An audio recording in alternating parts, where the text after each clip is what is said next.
আজকের এপিসোড রক্ত জবার প্রতিশোধ। এপিসোডটা মন দিয়ে শুনুন। তাহলে শুরু করি এপিসোডটা।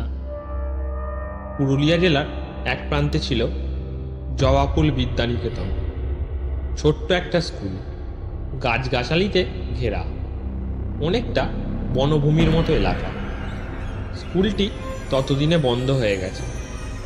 কেউ বলে সরকারি ফান্ড বন্ধ হয়ে গিয়েছিল, আবার কেউ বলে স্কুলটাতে অশুভ কিছু ঘটেছিল।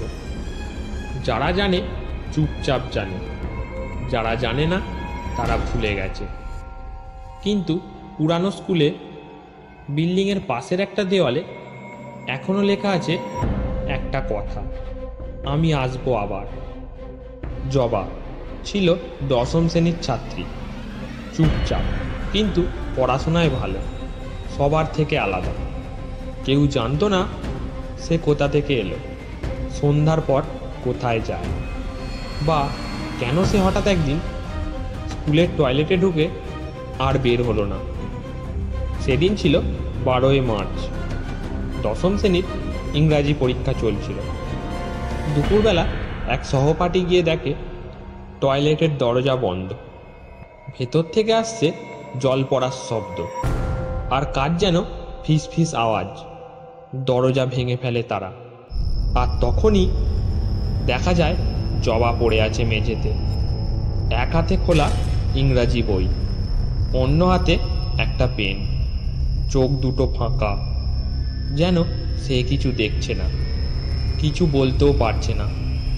মুখে হালকা হাসি, কিন্তু সেই হাসিটা ছিল কেমন ভয় ধরানো। শরীর ঠান্ডা, যেটা জীবিত মানুষের হয় না। আর দেওয়ালে লেখা, আমার পড়া শেষ হয়নি, আমি আসবো। এর ঠিক 1 বছর পর দিনটা ছিল আবারও 12ই মার্চ। সেই স্কুলের নতুন ব্যাচের 10ম শ্রেণীর ছাত্র ছিল সুমন্ত। সে জানতো না কিছুই। দুপুরবেলা সে একা লাইব্রেরিতে বসে পড়াশোনা করছিল। পরে দেখা গেল লাইব্রেরির দরজা ভেতর থেকে বন্ধ। বাইরে থেকে অনেক ডাকাডাকি করেও কোনো সাড়া পাওয়া যায় না। দরজা ভাঙার পর দেখা যায় সুমন্ত মেঝেতে পড়ে আছে, মুখ পুরো সাদা, ঠোঁটে জমাট রক্ত। এক হাতে সে ধরে আছে জবার ছবি, কিন্তু কে তাকে দিল কেউ জানে না। দেওয়ালে লেখা, তুমি উত্তরগুলো ঠিক করনি, আমি ঠিক করে দিলাম। এরপর থেকে প্রতি বছর এই তারিখে কেউ না কেউ নিখোঁজ হতো। কেউ পাগল হয়ে যেত, কেউ মৃত পাওয়া যেত লাইব্রেরিতে, টয়লেটে বা পুরানো ক্লাসরুমে। সব কিছুর একটা মিল ছিল। ঘটনার পাশে সর্বদা পাওয়া যেত একগুচ্ছ তাজা জবা ফুল, যেটা আসলে ওই মৌসুমে ফোটে না। আর দেওয়ালে কিংবা খাতায় লেখা থাকতো, আমি পড়াশোনা চালিয়ে যাচ্ছি, তুমি বাধা দেবে না। লোকেরা স্কুল ছেড়ে দিতে শুরু করলো। শেষমেশ পুরো স্কুলই বন্ধ হয়ে যায়। জবাফুল বিদ্যানিকেতন শুধু একটা নাম হয়ে রয়ে যায়, ভয় আর মৃত্যুর প্রতীক। গত বছর একটা জনপ্রিয় ভৌতিক কন্টেন্টের চ্যানেল JS 10 মিলিয়ন সিদ্ধান্ত নেয় তারা স্কুলে রাতে যাবে লাইভ ভিডিও করতে।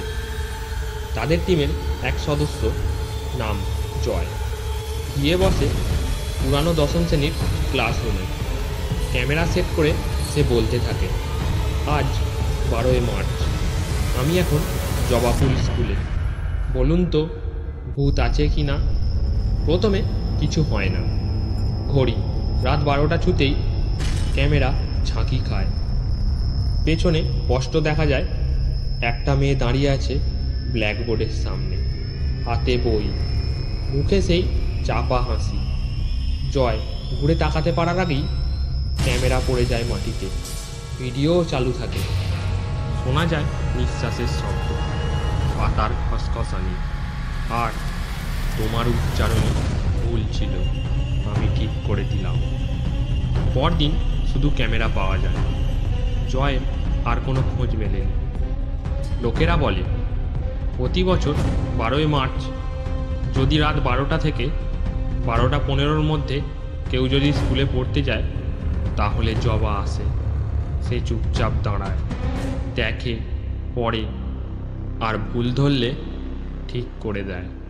কিন্তু সেই ঠিক করা মানে মৃত্যুর অন্য রূপ। ভিডিওটা এখানেই শেষ করলাম। ভিডিওটা ভালো লাগলে একটা লাইক করবেন।